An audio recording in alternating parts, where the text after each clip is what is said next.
शिवो नामरूपाभ्यां या देवी सर्वमंगला तयोः संस्मरणात् पुंसां सर्वतो जयमंगलम् மண்ணில் நல்ல வண்ணம் வாழலாம் வைகலம் எண்ணில் நல்ல கதிக்கு யாதும் ஓர் குறை விலை கண்ணில் நல்ல குதரும் கழுமல வளநகர் பெண்ணில் நல்லாளுடன் பெருந்தகை இருந்தரே. திருச்சிற்றம்பலம். நம பார்வதி பதகி. தென்னாடுடைய சிவனே போற்றி.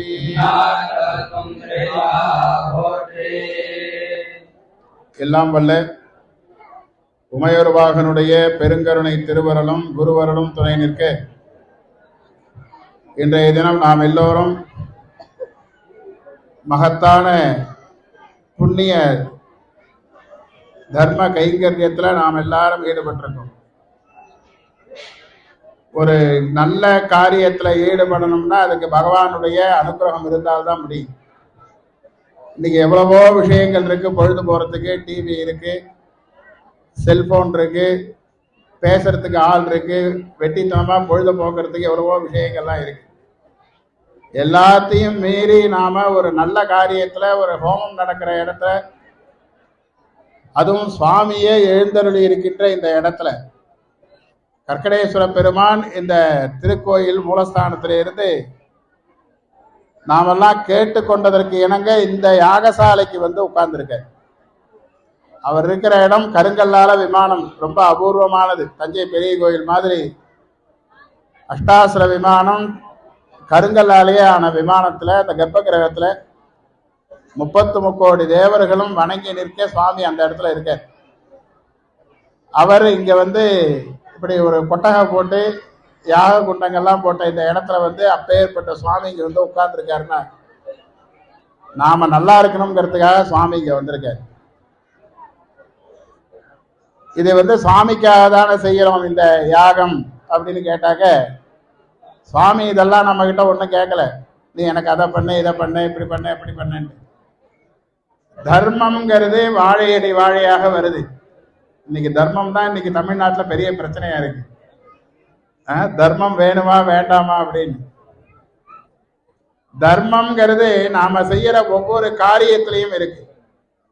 நம்ம காலம்பரை எழுந்து குளிக்கணும், அது நம்முடைய குல தர்மம். அமாவாசை அன்னைக்கு திதி கொடுக்கணும், அது தர்மம். குலதெய்வம் கோயில்ல போய் குழந்தைகளுக்கு முடி இறக்கி, அதெல்லாம் வேணுமா வேண்டாமா? குலதெய்வம் கோயில்ல போய் சாமிக்கு முடி இறக்கி மாவளுக்கு மாவை போட்டு காது குத்தி பிள்ளைங்க நல்லா இருக்கணும்னு வேண்டிக்கிறோமே, அது இன்னைக்கு யாராவது வந்து சொல்லி கொடுத்து செய்யறோமா இல்ல காலங்காலமா செஞ்சுட்டு இருக்கோமா? நம்ம தாத்தா பாட்டி காலம், அவங்க தாத்தா பாட்டி காலத்துல இருந்து பரம்பரையா செஞ்சுட்டு இருக்கோம். இந்த தர்மம்ங்கிற காரியத்துல நாம எல்லாம் ஈடுபடணும்னாக்க நமக்கு சுவாமி அனுகிரகம் இருந்தால்தான் அதுல நாம ஈடுபட முடியும். சுவாமி அனுகிரகம் இல்லை, நமக்கு அவருடைய கடாட்சம் இல்லைன்னு சொன்னா தர்மத்தை கண்டா கோபம் வரும், நல்லதை கண்டா சில பேருக்கு பிடிக்காது. சூரபத்மன்னு ஒரு பெரிய ராட்சசன். சூரபத்மனை சம்ஹாரம் பண்ணினது யாரு? எல்லாருக்கும் தெரிஞ்ச விஷயம். நீங்க எல்லாம் சொல்லணும், தெரிஞ்சுக்கணும். சூரபத்மன் ஒரு அசுரன். அவனை முருகப்பெருமான் சம்ஹாரம் பண்ண நாள் தான் கந்த சஷ்டி. நாமெல்லாம் விரதம் இருந்து 6 நாள் விரதம் இருந்து கொண்டாடுறோம் இல்லையா, அந்த கந்த சஷ்டி. அவன் பெரிய ராஜாவா இருந்தான் அந்த சூரபத்மன். அவனுடைய மந்திரிக்கு என்ன பேர் தெரியுமா? தர்ம கோபம்னு பேரு. அவன் அசுரன் ராஜாவா இருக்கான்.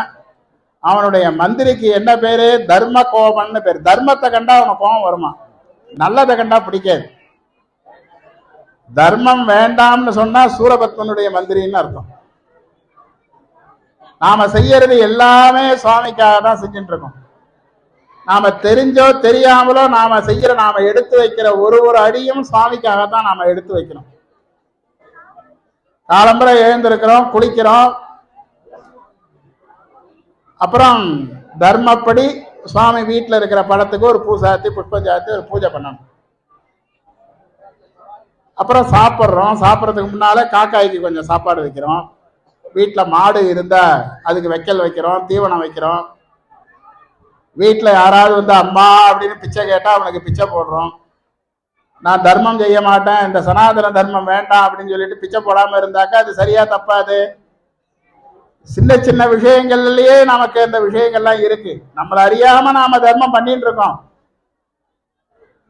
அப்படி புண்ணியம் செய்தா புண்ணியம் பண்ணினார்க்கு பூ உண்டு சலம் உண்டு. புண்ணியம் பண்ணி இருந்தாதான் இந்த யாகசாலைக்கு பூ வாங்கிட்டு வரணுங்கிற எண்ணம் வரும். புண்ணியம் பண்ணி இருந்தாதான் இந்த யாகசாலையில வந்து நிக்கணுங்கிற எண்ணம் வரும். நாமெல்லாம் புண்ணியம் பண்ணி இருக்கிறதுனாலதான் இன்னைக்கு சாயரட்ச இந்த சனிக்கிழமை இவ்வளவு நாழிகை இங்க வந்து இருந்து பகவானை யாகசாலையில தரிசனம் பண்ணிட்டு இருக்கோம். இந்த தர்மங்களை செய்ய சொல்றது சாஸ்திரம்னு பேர். சாஸ்திரம் என்ன சொல்றதுன்னு தானே கேட்கறாங்க. சாஸ்திரப்படி சரியான்னு கேட்கறாங்க இல்லையா? இந்த சாஸ்திரம் என்ன சொல்றது? இப்போ ஒரு மெடிக்கலி ஒரு மருத்துவ ரீதியா சொல்லணும்னா காலையில இந்த அளவு தான் சாப்பிடணும், நீங்க வாக்கிங் போகணும், மத்தியானம் இவ்வளவு சாப்பிடணும், சாயந்தரம் வாக்கிங் போகணும், அரிசியை குறைச்சி சாப்பிடணும், சர்க்கரை சேர்த்துக்க கூடாது, இதெல்லாம் வந்து சொல்றது ஒரு மருத்துவ சாஸ்திரம். இந்த மருத்துவ சாஸ்திரம் சொல்றபடி நடந்துக்கிட்டா நம்ம உடம்புக்கு நல்லது. வாழ்க்கையில தர்மத்தை எப்படி செய்யணும்னு சொல்றதுதான் நம்முடைய சனாதன தர்ம சாஸ்திரங்கள். இது இன்னைக்கு நேற்றுக்கு உண்டானதில்லை, வேப்பத்தூர் நரசிம்ம ஐயர் சொன்னதில்லை, இல்லை நாங்கள் வந்து நம்ம இவர் கோயம்புத்தூர் வசந்தகுமாரை வந்து சொன்னதில்லை. இது எத்தனையோ ஆயிரம் ஆண்டுகளுக்கு முன்னாலேருந்து அனாதி காலமா செஞ்சுட்டு வரோம். சனாங்கிற வார்த்தைக்கு என்ன அர்த்தம்னாக்க எப்பொழுதும்னு அர்த்தம். ஹெஸ்தன அப்படின்னா நேத்திக்குன்னு அர்த்தம், ஸ்வஸ்தன அப்படின்னா நாளைக்குன்னு அர்த்தம், அத்தியத்தன அப்படின்னா இன்னைக்குன்னு அர்த்தம், சதாதன அப்படின்னா எப்பொழுதும்னு அர்த்தம். இந்த இலக்கணத்துல இப்ப ஷண்முகம்னு சொல்றோம். ஷட்டுன்னா 6, ஷஷ்ட ஷஷ்டின்னு தானே சொல்றோம். ஷட்டுன்னா 6, ஷட்டு பிளஸ் முகம் ஷட்டுமுகம்னு தானே சொல்லணும். ஏன் ஷண்முகம்னு சொல்றோம் அப்படின்னா அந்த தகர ஒற்றை வந்ததுன்னா அந்த பக்கத்துல இருக்கிற எழுத்து மகரம் வந்ததுன்னா தகர ஒற்றை இன்னும் ஆயிடும். இது வடமொழி இலக்கணம், சட்டம். இதை போய் நம்ம போய் ஆராய்ச்சி பண்ணிட்டு இருக்க முடியாது. அப்ப ஷட்முகம்ங்கிறது ஷண்முகம்னு தான் சொல்லி ஆகணும். அதே மாதிரி தனங்கிற வார்த்தை வந்ததுன்னா இந்த நகாரம் தகாரமா ஆயிடும். 3வது சதாதன எப்பொழுதும் உள்ளது அப்படின்னு அர்த்தம். அது இலக்கணப்படி என்ன ஆகுதுன்னாக்க சனாதனன்னு ஆயிடும். சனாதனன்னா கால நிர்ணயம் இல்லாம காலங்காலமா 1000 ஆண்டு காலமா நம்ம பெரியவர்கள் செஞ்சுட்டு இருக்கா, இன்னைக்கும் செய்ய போறாங்க. இன்னைக்கு தெரு மூலையில எல்லாம் சிலை வச்சிருக்கா அரசியல் தலைவர்களுக்கெல்லாம். அவளுக்கு பிறந்த நாள் கொண்டாடுற, அவளுக்கு நினைவு நாள் கொண்டாடுற. இது என்ன, இது எதுக்காக செய்யறா? அவ இருக்காள தெரு மூலையில கடத்தெருல நாள் சந்தியில மூளைக்கு சிலை வச்சிருக்கா தலைவர்கள் சிலை. அவளுக்கு பிறந்த நாள் அன்னைக்கு பார்த்தேன்னாக்கா ஏகப்பட்ட லைட் அலங்காரம் எல்லாம் பண்ணி வச்சிருக்கா. அவ செத்து போன நாள் இறந்த நாளைக்கு நினைவஞ்சலின்னு செய்யறா. இது எதுக்காக செய்யறா? அது என்ன எண்ணத்துக்காக செய்யறா? அவளை பொறுத்தவரையிலே அது ஒரு தர்மம். புரியுறதா? அவ நாஸ்திகாலா இருந்தாலும் சரி ஆஸ்திகாலா இருந்தாலும் சரி பிறந்த நாள் நினைவு நாள் எப்படி கொண்டாடுறாளோ அப்படித்தான் நம்ம தர்மம். இந்த தர்மங்களை சொல்ற இந்த சாஸ்திரம் என்ன சொல்றது? இந்த கிராமம் நல்லா இருக்கணும்னா கோவில் ஒண்ணு இருக்கணும், கோவில் நல்லா இருக்கணும்னா கோவிலுக்கு திருப்பணி பண்ணணும், கோவிலுக்கு திருப்பணி பண்ணினா கும்பாபிஷேகம் பண்ணணும். இதெல்லாம் செஞ்சால் இந்த கிராமம் ராஜ ராஷ்டிர அபிவிருத்தையே அப்படின்னு சொல்ற. ஒரு அரசனும் மக்களும் நன்றாக இருக்க வேண்டும் என்றால் இந்த தர்மத்தை பண்ணு. இந்த மாத்திரை சாப்பிட்டா உடம்புக்கு நல்லது, இந்த மாத்திரை சாப்பிட்டா தலைவலி சரியா போகும். நம்ம ஊருக்கு தலைவலி வயிற்று வலி நிறைய இருக்கு. மழை பெய்யலன்னா நம்ம ஊர்ல நிலங்கள்லாம் காஞ்சி போயிடும். மழை பெய்யறதுக்கு நம்ம பணம் கொடுத்து வாங்க முடியுமா? மழை பெய்யறத யாராவது ஏதாவது இயற்கையா செயற்கையா ஏதாவது என்னென்னமோ செஞ்சு பார்த்தா முடியலையே. அப்படின்னா வயிற்று வலிக்கு மாத்திரை சாப்பிட்றாப்புல இயற்கையை பாதுகாக்கணும்னா சுவாமிக்கு திருப்பணி பண்ணு. சுவாமி மண்டபம் ஒழுகாம அதை மேல ஏறி தளம் போட்டு வேலை பார்த்து செஞ்சிரு. இடிஞ்ச இடத்துல இடிஞ்ச கோயில்ல பூஜை பண்ணக்கூடாது. அதுக்காக தான் உடனே பாலாலயம் பண்ணி சுவாமியை வெளியில கொண்டாந்து வச்சு வசந்தகுமார உடனே ஓடி வர்றாரு, கோயம்புத்தூர்ல இருந்து வந்து திருப்பணி பண்றாரு. எப்படி இடிந்து எப்படி மோசமான நிலையில இருந்த கோயில்கள் எல்லாம் நல்லா கை தட்டுங்கம்மா. இந்த மாதிரி ஒரு நபர் நமக்கு கிடைச்சது நாமெல்லாம் பண்ண ஒரு பெரிய புண்ணியம். ஏன்னா இந்த கோயில் எங்க பிதா மாதாமகர் ஊர் பக்கத்துல அணக்குடின்ட்டு எங்க அப்பாவோட அம்மா பிறந்த ஊர். இங்கேருந்து ஒரு 2 கிலோமீட்டர். எங்க தாத்தா பூஜை பண்ண கோயில். நாங்கெல்லாம் சின்ன பிள்ளைங்க பக்கத்துல வேப்பத்தூர்ல தான் படித்தோம். வேப்பத்தூர் பள்ளிக்கூடத்துல தான் படித்தோம். வந்திருக்காங்க வேப்பத்தூர் ராஜா வந்திருக்காரு, நம்ம நரசிம்ம ஐயர் வந்திருக்காரு, எல்லாம் வந்திருக்காரு. இப்படியே குறுக்கால வரப்பு வழியா ஒடியாந்துருவோம் 2 கிலோமீட்டர். வந்து இங்க வந்து கால் சட்டையெல்லாம் கட்டி வச்சுட்டு இங்க எங்களுக்கு மடியா வேஷ்டி துண்டெல்லாம் காயும். இந்த குளத்துல குளிச்சுட்டு அதை துண்டை கட்டிக்கிட்டு இந்த சாமி கிட்ட 2 பானை இருக்கும், மண்பானை. ரொம்ப ஏழ்மையா இருந்ததுங்க அந்த கோயில். கோயில் இடிஞ்சு போய் கிடந்தது. வாசல்ல அந்த கல்லெல்லாம் தாண்டி தான் உள்ள போகணும். பயமா இருக்கும். ஏன்னா பாம்பு அவ்வளவு, நண்டு பூஜை பண்ணியிருக்க தவிர பாம்பு நிறைய இருக்கும். வசந்தகுமார் வேற நண்டு வரலன்னு வருத்தப்பட்டார். வந்துடும் சாமி கிட்டே தானே இருக்கு நண்டு. அவ்வளவு பாம்பு கிடக்கும். இந்த பானையை போய் நவுத்தினோம்னா அந்த மண் பானையை தண்ணி எடுக்கிறதுக்கு அது உள்ள இருந்து பாம்பு வரும். இவ்வளவு கஷ்டங்களையும் தாங்கிக்கிட்டு பயந்துக்கிட்டு அந்த பானையை எடுத்துட்டு வந்து அந்த குளத்துல வந்து தண்ணி எடுத்துட்டு வந்து சாமிக்கு அபிஷேகம் பண்ணி நைவேத்தியம் பண்ணி பூஜை பண்ணிட்டு போகணும். எவ்வளவு மழையா இருந்தாலும். இதனாலதான் இன்னைக்கு சுவாமி எங்களெல்லாம் நல்லா வச்சிருக்கு. அவ்வளவு கஷ்டங்கள்லையும் எங்க தாத்தா எங்க அப்பா இவங்கெல்லாம் பூஜை பண்ணினதுனாலதான் இந்த கோயில இன்னைக்கு. அதுக்கப்புறம் நம்ம வேப்பத்தூர் விசு குருக்கள் தொடர்ந்து இந்த கோயில்ல பூஜை பண்ணி அவருக்கு அதிர்ஷ்டம் வந்தது. அதனால வசந்தகுமார் வந்து இந்த கோயிலுக்கு திருப்பணி பண்ணாரு. நாங்க பூஜை பண்ண போது திருப்பணி நடக்கல. பிரமாதமா அந்த கோயிலை திருப்பணி பண்ணியிருக்காரு. கண்ணுல ஒத்திக்கிறாப்புல. நீ பாருங்க, அவர் அன்னைக்கு அந்த திருப்பணியை நல்லா செஞ்சதுனால இன்னைக்கு இவங்க பெரிய செலவு எதுவும் இல்லாம இந்த கும்பாபிஷேகத்தை நடத்திடுறாங்க. அதுதான் இப்ப எந்த கோயிலா இருந்தாலும் திருப்பணியை அவசரப்பட்டு செய்யக்கூடாது. திருப்பணியை பொறுமையா செய்யணும். நான் கும்பாபிஷேகம் பண்றேங்கிற பேர்ல மாசத்துக்கு 10 கும்பாபிஷேகம் பண்ணணும்ட்டு சும்மா சுண்ணாம்பு அடித்து கும்பாபிஷேகம் பண்றதுல அர்த்தமே இல்லை. அதனால ஒரு புண்ணியமும் கிடையாது. சாஸ்திரம் சொன்ன தர்மம், சாஸ்திரம் சொன்ன புண்ணியம் அதுல கிடைக்காது. சாஸ்திரம் என்ன சொல்றது? வர்ண விஹீன என்ன அந்த மண்டப ஜீரண உத்தாரண. ஜீரணம்னாக்க செரிமானம் ஆகியிருக்கிறது. பழங்காலத்துல கோயில்லாம் பார்த்தீங்கன்னா ஒன்று கருங்கல்லால கட்டியிருப்பாங்க, இல்லாட்டினா சுண்ணாம்பு கலவை. அந்த பழங்காலத்து அதை வந்து காரைன்னு சொல்லுவாங்க, சுண்ணாம்பு காரை. இந்த சுண்ணாம்பு சிமெண்ட் இதெல்லாம் போட்டு அரைச்சி கடுக்கா இதெல்லாம் போட்டு அரைச்சி தான் செவருலாம் பூசுவாங்க. வழன்னு இருக்கும். அது பேர்ந்து இருக்கக்கூடாது. அதெல்லாம் ஜீரணம் ஆகிடும் ஒரு குறிப்பிட்ட காலத்துல. அஷ்டபந்தன மருந்துக்கு 12 வருஷம் தான். இப்ப இது வேற ஒரு கேள்வி கேட்கறதுக்கு தயங்குறதே கிடையாது யாரும். பதில் சொல்றதுக்கு நாங்களும் தயங்குறது கிடையாது. நீங்க என்ன வேணாலும் கேள்வி கேளுங்க, நாங்க பதில் சொல்றோம். 12 வருஷத்துக்கு ஒரு கும்பாபிஷேகம் பண்ணணும்னு என்ன சாஸ்திரத்துல சொல்லியிருக்குன்னு கேட்கறான். அந்த அஷ்டபந்தன மருந்து 12 வருஷம் தான் தாக்கு பிடிக்கும். ஒரு மாத்திரை சாப்பிட்றோம் சுகருக்கு, இது உதாரணமா சொன்னாதான் இந்த காலத்துல உடனே புரியும். காலையில வெறும் வயத்துல ஒரு மாத்திரை சாப்பிடுங்கிறாங்க, அடுத்த நாள் காலையில மறுபடியும் வெறும் வயத்துல ஒரு மாத்திரை சாப்பிட்றோம். அப்ப இந்த மாத்திரையினுடைய பவர் என்ன? 24 மணி நேரம். இதே மாதிரி அதை எடுத்துக்கணும். அதுவும் மருந்து தான், அதுவும் மூலிகையிலான மருந்து. அதனுடைய இது என்னன்னாக்க அதனுடைய தாக்கு பிடிக்கிற சக்தி 12 வருஷம். அதே பாதி மருந்து கரைஞ்சு போயிடுது. சில கோயில்ல சாமியெல்லாம் ஆடுது. கோயில்ல சாமி ஆடினா வீட்டில் நம்ம வீட்லையும் சாமி ஆடும். என்ன வீட்டில் ஒன்றும் இருக்காது, ஆட்டம் கண்டு போயிடும். கோயில்ல விளக்கெரிஞ்சாதான் அந்த கோயிலை சார்ந்து இருக்கிறவங்க வீட்டில் விளக்கெரியும். கோயில்ல சாமிக்கு நிவேதனம் ஆனாதான் அந்த ஊர்ல எல்லாரும் நிம்மதியா சாப்பிட முடியும். சாப்பாடு இருந்தாலும் சாப்பிட்றதுக்கு பொசுப்பு வேணும்ல. எல்லா வசதியும் இருக்கும்.